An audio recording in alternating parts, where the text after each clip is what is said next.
There comes a moment in every breakup, especially when you've loved someone who couldn't fully meet you, where silence becomes your greatest teacher.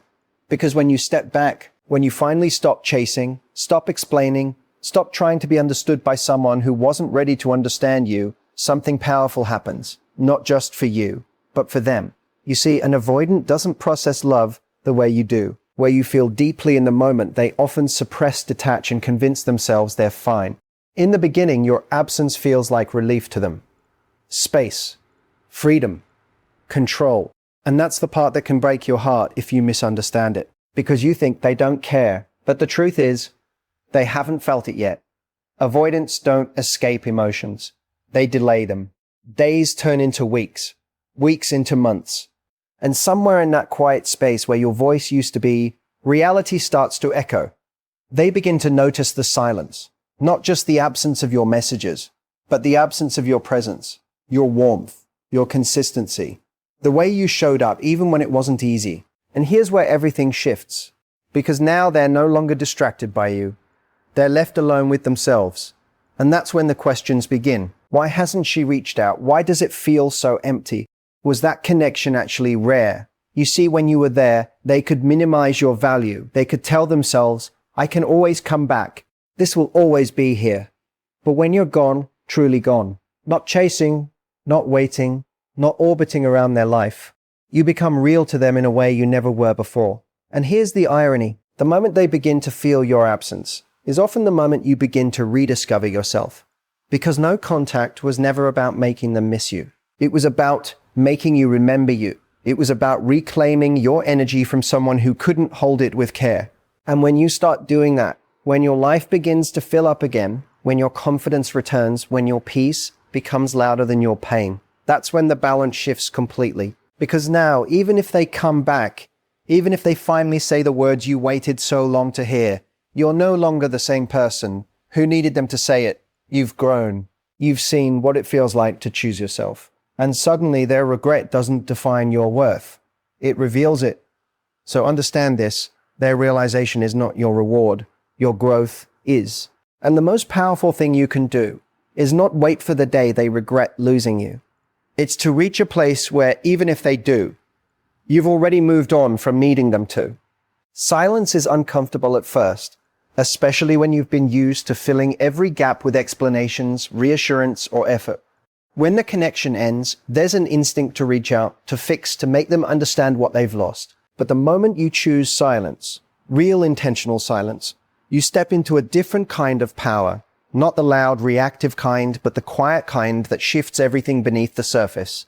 Because when you stop speaking, you remove the constant emotional input they were relying on, even if they never admitted it. Your messages, your presence, your availability, these things created a rhythm in their life. And while they may have acted distant or overwhelmed by closeness, they were still anchored by your consistency. The moment that disappears, something subtle but significant begins to happen. At first, they may not notice it fully. In fact, they might feel a sense of relief. The pressure is gone.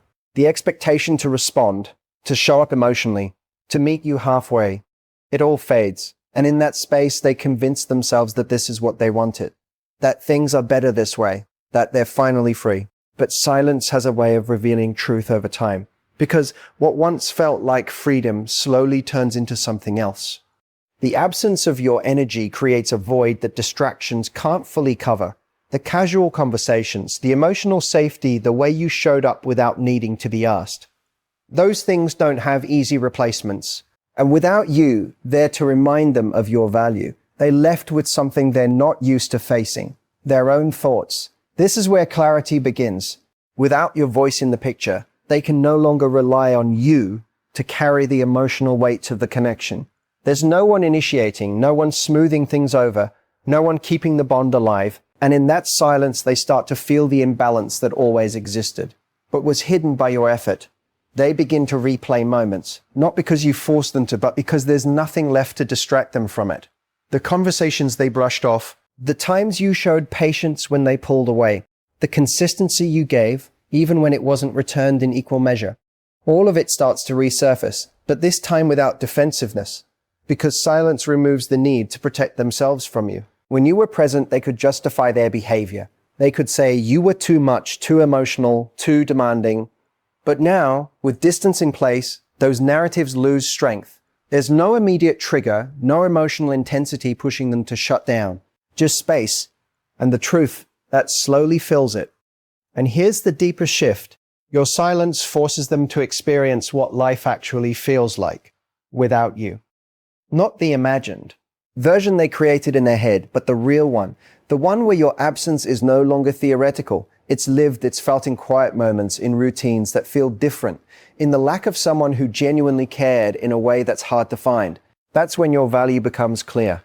Not because you told them, not because you tried to prove it, but because your absence made it undeniable. And the most important part of this is that your silence isn't about manipulating them into this realization. It's about stepping out of a dynamic where your voice was being ignored or undervalued. It's about giving yourself the dignity of not over-explaining your worth to someone who couldn't fully receive it.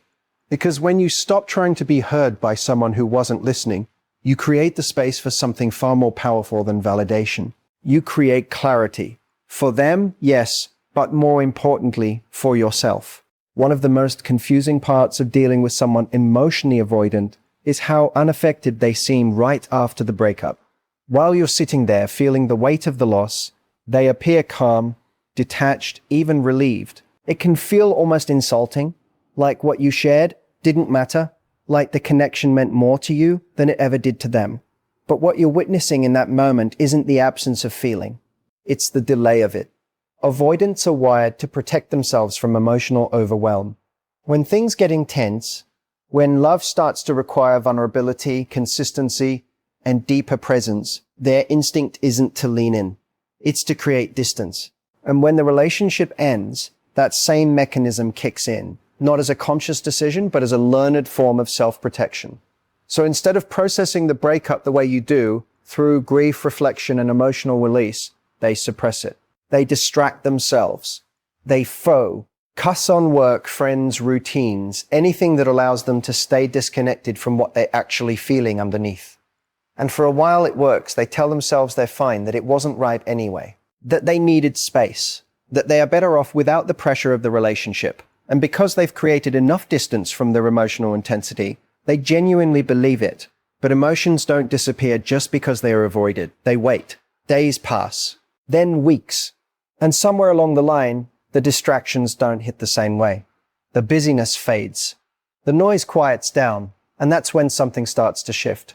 Because now there's nothing left to outrun. The feelings they postponed begin to surface, but in a way that catches them off guard. It's not immediate heartbreak, it's subtler than that. It shows up in moments they didn't expect. A memory that lingers longer than it should. A song that suddenly feels heavier. A quiet evening where something feels missing, even if they can't fully name it yet. This is the beginning of emotional processing for them. Delayed, but real. And here's where it becomes even more significant, because now they're feeling it without you there to soften it. When you were in their life, you were the one bringing emotional clarity. You were the one expressing, explaining, trying to connect the dots. Even when they resisted it, your presence gave them a reference point for what the relationship was. Now they don't have that. They have to sit with their own experience of the loss. And that's unfamiliar territory. They begin to question things they once felt certain about. The reasons they gave themselves for leaving start to feel less solid. The space they thought they needed begins to feel emptier than expected. And slowly they start to recognize that what they walked away from wasn't just pressure or intensity, it was connection. But because this realization comes later, it creates a painful contrast. By the time they fully feel the loss, you're no longer where they left you. You've started to heal, you've begun to detach, you've found moments of peace without them. And that timing difference is what makes their experience so difficult. Because now they're reaching the emotional depth you were at, but you're no longer waiting there. This is the cost of delayed processing. They don't get to meet you in the moment where everything could have been understood and repaired. They meet the truth after the opportunity is already passed. And that's where regret starts to take shape. Not just from losing you, but from realizing they only understood your value when it was no longer theirs to return to. And the hardest part for them is this. They can't undo the delay. They can't go back to the version of you who was still open, still hoping, still trying, because while they were avoiding the pain, you were moving through it, and growth doesn't wait for someone else to catch up. At the beginning, it really does look like they've won. There's a lightness about them, a sense of ease. They are no longer dealing with difficult conversations, emotional expectations, or the quiet pressure to be more open than they're comfortable being. The relationship, which at times felt overwhelming to them, is now gone, and in its place is space. And they call that space freedom. Freedom to do what they want, when they want. Freedom from having to answer to someone else's needs. Freedom from emotional accountability. In their mind, this is what they were craving all along. So naturally, they lean into it. They embrace it. They tell themselves this is better. And for a short time, it feels true. But here's what they don't realize in that moment. What they are experiencing is net pure freedom. It's relief. Relief from pressure. Relief from intimacy. Relief from being seen in ways that require them to grow. And relief can feel a lot like happiness when you've been uncomfortable for a while. But relief is temporary. It's a reaction, not a destination. Because once the initial exhale fades, something deeper begins to surface. The very things they thought were restricting them, the connection, the presence, the emotional depth, were also the things giving their life meaning in ways they didn't fully appreciate. And without those things, the freedom they were celebrating starts to feel incomplete. At first, it's subtle. They fill their time. They stay busy. They go out more, talk to new people, distract themselves with novelty. And on the surface, it might even look like they've moved on effortlessly. But beneath that, there's a growing sense that something is missing. Because freedom without connection can quickly turn into isolation. And this is where the illusion begins to crack. They start to notice that the independence they fought so hard to protect doesn't feel as fulfilling as they imagined. The quiet moments once seen as peaceful now feel empty. The absence of emotional closeness isn't calming anymore. It's noticeable. They may not admit it right away, even to themselves, but it shows up in the way they linger on certain memories, the way they compare new interactions to what they had with you, the way they start to realize that not every connection carries the same depth, the same understanding, the same sense of being truly known. And that realization is uncomfortable, because now they're faced with a truth they didn't expect. The relationship wasn't the thing trapping them. It was the thing grounding them. What they interpreted as pressure was often just the natural weight of something real, something meaningful, summit, that required presence, not perfection. And instead of leaning into that, they chose distance, believing it would bring them peace. But distance doesn't resolve emotional patterns. It just delays the moment you have to face them. So the freedom they once celebrated starts to feel like something else entirely. Not because being independent is wrong, but because independence without emotional connection lacks depth. It lacks warmth. It lacks the very thing that made their life feel fuller, even if they didn't recognize it at the time. And here's where it shifts even more. They begin to understand that what they had with you wasn't something easily replaced. That the way you showed up, the consistency, the care, the emotional availability wasn't common. It was something they grew accustomed to, maybe even took for granted, but never fully valued until it was gone. Now, their freedom comes with comparison. Every new interaction is measured, consciously or not, against what they lost. And when those interactions fall short, the illusion weakens further. Because now it's not just about missing you, it's about realizing that what they left behind had a depth they didn't fully comprehend. And that's when freedom stops feeling expansive. It starts feeling empty. Not in a dramatic, overwhelming way at first, but in a quiet, persistent way that's hard to ignore. The kind that shows up when there's no distraction left. The kind that makes them question whether what they walked away from was actually the very thing they were searching for all along. When you're present in someone's life, especially when you love deeply, give consistently, and show up with patience, your value can become invisible to them in ways that feel unfair. Not because you're not valuable, but because human nature has a tendency to normalize what is always there. What is consistent becomes expect. What is reliable becomes assumed. And what is assumed is rarely fully appreciated. So while you were there, offering your presence, your care, your understanding, it blended into the background of their life. They didn't wake up every day thinking, I'm so lucky to have this. They woke up thinking, this is just how things are. And that's where the disconnect begins, because your value wasn't measured by your absence. It was diluted by your availability. You were accessible, you were responsive, you were responsive, you were responsive, you were trying. And in doing so, you unknowingly removed the contrast that helps people recognize what they truly have, There was no gap for them to feel your absence, no space for them to question what life would be like without you. So instead of seeing your presence as something meaningful, they experienced it as something constant, until it wasn't. The moment you step away, when you truly remove yourself, not partially, not in a way where you're still checking in or leaving the door half open, but completely something shifts in their perception. Because now there is contrast. Now there is a clear before and after. Before, there was someone who cared, who showed up, who brought emotional depth into their life. After, there is silence, distance, an absence that can't be filled by habit or routine. And that absence does something powerful. It forces reevaluation. Not because you asked for it, not because you tried to convince them of your worth, but because your absence becomes the evidence they can't ignore. It highlights all the ways you added value to their life. Simply by no longer being there to provide it, they begin to notice the small things first. The conversations that used to flow easily, the emotional support that was always available, the sense of being understood without having to explain everything. These weren't things they consciously appreciated at the time, but now, in their absence, they stand out. And then it goes deeper. They start to recognize the way you made them feel. The stability you brought, the effort you invested, the way you stayed, even when things weren't perfect. And suddenly, what once felt ordinary begins to feel rare. This is the paradox of human connection.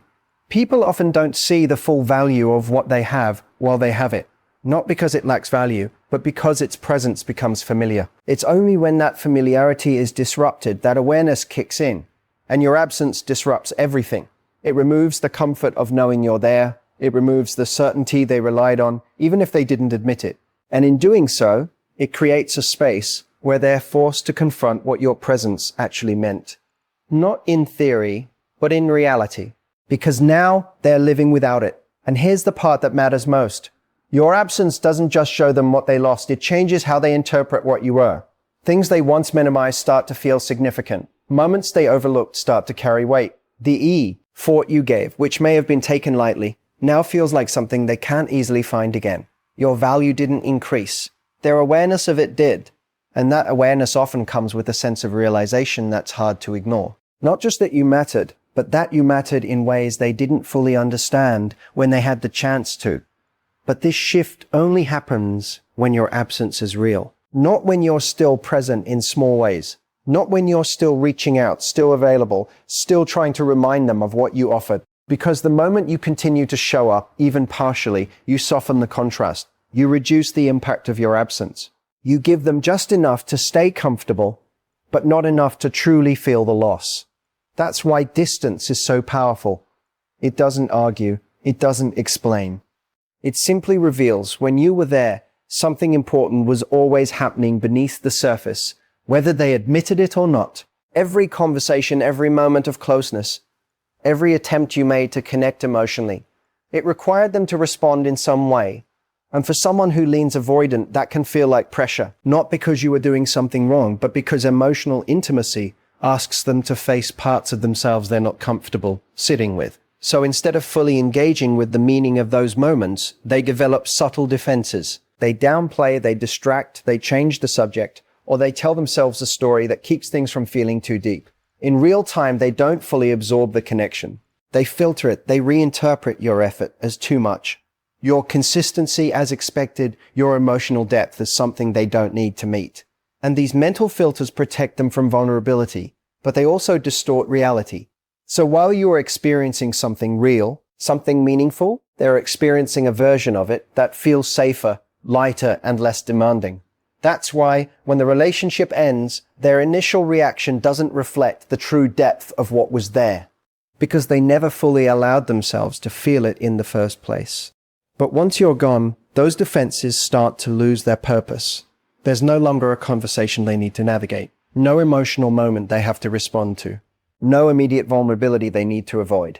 And without those triggers, the protective filters they relied on begin to drop. Not all at once, but gradually. And this is where something powerful begins to happen. They start revisiting the past, not in a forced way, not because you're bringing it up or trying to make them see it, but naturally because their mind is no longer occupied with managing the present dynamic. The space you've created allows reflection to come in quietly, and this time it's different. because now they are not defending against you. They are simply remembering. Moments that once felt ordinary begin to take on new meaning. Conversations they brushed off start to feel more significant. The way you showed up, patiently, consistently, with genuine care, becomes clearer, not because you're explaining it, but because they're seeing it without resistance. They begin to realize things they didn't let themselves realize before. That you weren't asking for too much. You were asking for something real. That your effort wasn't pressure, it was investment. That your emotionally depth wasn't overwhelming, it was honest.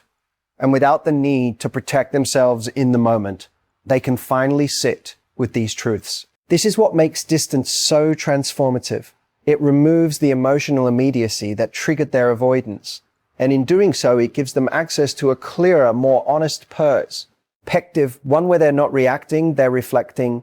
And reflection, when it's not clouded by defense, leads to understanding. They start connecting dots they couldn't see before. Patterns in their own behavior, ways they pulled away when things got close. Moments where they chose distance instead of presence.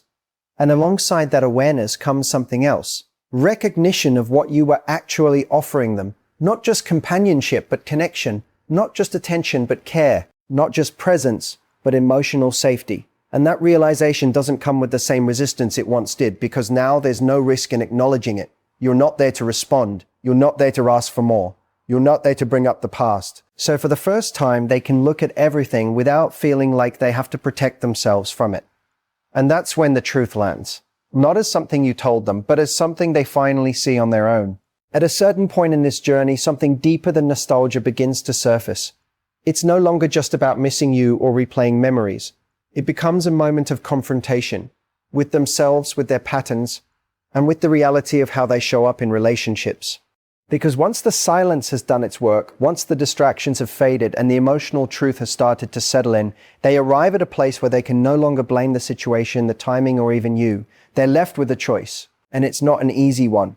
On one side, there is growth. Real, uncomfortable, honest growth. The kind that requires them to look at their own avoidance, not as something justified, but as something that cost them a meaningful connection. It asks them to acknowledge the ways they pulled away when things got real, the ways they shut down instead of opening up, the ways they convinced themselves they didn't need what deep down they actually did. This path requires accountability. It means sitting with the idea that the loss wasn't just unfortunate. It was, in part, a result of their own inability to stay present and emotionally available. And for someone who has spent a long time protecting themselves from vulnerability, that realization can feel heavy, because growth isn't just about understanding what went wrong.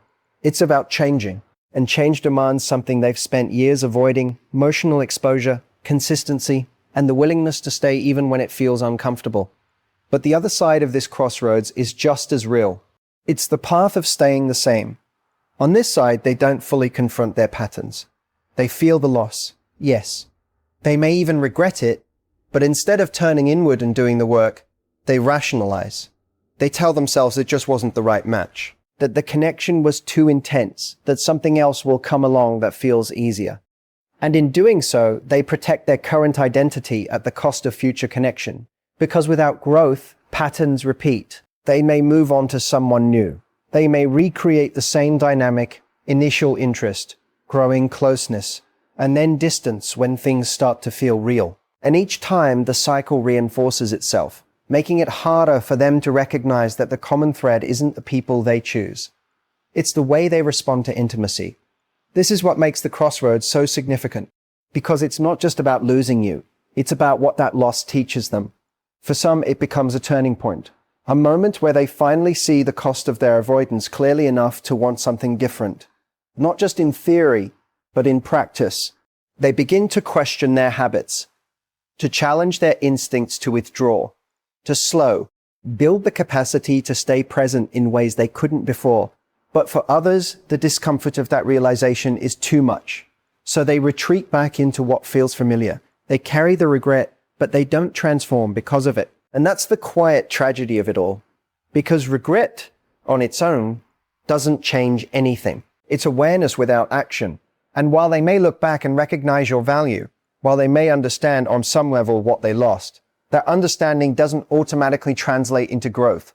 It simply becomes a memory they carry, a sense that something meaningful slipped through their hands.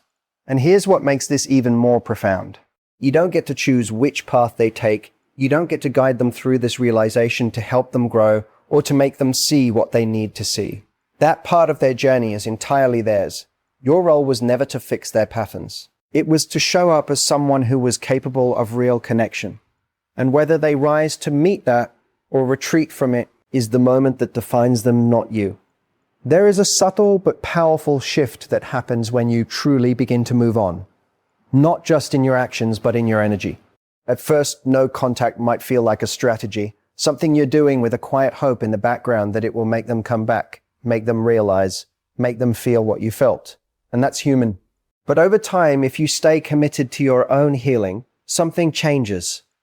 It stops being about them. You begin to rebuild parts of yourself that were neglected. Your focus slowly returns to your own life, your routines, your growth, your sense of identity outside of the relationship. The emotional grip they once had on you starts to loosen, not because you forced it, but because you gave yourself the space to process what you went through. And in that space, you start to see things more clearly. You see where you overextended, where you tried to earn something that should have been given freely, where you accepted less than you deserved because you believed in the potential of what it could be instead of the reality of what it was. This clarity is where your real power begins. Because now, your decisions are no longer driven by longing. They're guided by self-respect. You're no longer asking, how do I get them back? You're asking, how do I get them back? You're asking, how? Is this even right for me anymore? And that question changes everything. Because the moment you stop chasing, stop waiting, stop emotionally orbiting around someone who couldn't meet you where you were, you reclaim your center. Your life becomes yours again, not something tied to their presence or absence. And ironically, this is often the exact moment they begin to feel it most. Not because you did something to trigger it, but because your energy is no longer available to them in the way it once was. The familiarity they relied on, the sense that you were there, that you cared, that you might always be an option, starts to disappear. And that absence hits differently now, because it's not just physical distance, it's emotional closure. They can feel, even without direct contact, that something has shifted in you, that you're no longer holding on in the same way, that the version of you who would have waited, who would have responded immediately, who would have tried to fix things, is no longer there. And that's when their realization intensifies, because now it's not just about missing you, it's about losing access to you. They begin to understand that this isn't a temporary pause, that this isn't a situation they can return to whenever they feel ready. There's a finality to your absence that forces them to confront what they once took lightly. But here's the most important part of all. Your power does not come from making them regret losing you. It comes from no longer needing them to. Because when your healing becomes genuine, when you truly let go of the need for their validation, their apology, their return, you step into a different version of yourself.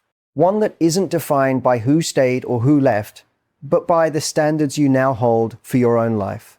And in that place, even if they come back, even if they finally say the things you once longed to hear, you're no longer in a position of emotional dependency. You're in a position of choice. You can see them clearly, not through the lens of who they could be, but through the reality of who they have shown themselves to be. And that clarity allows you to decide from a place of strength whether their presence aligns with the life you're building. Because the truth is, your growth creates a gap between the person you were when you accepted less and the person you are now who understands your worth. And not everyone can cross that gap. Some people realize your value only after you've outgrown the version of yourself that would have waited for them. And that's not something to be sad about. That's something to respect because it means you didn't just survive the loss. You transformed because of it.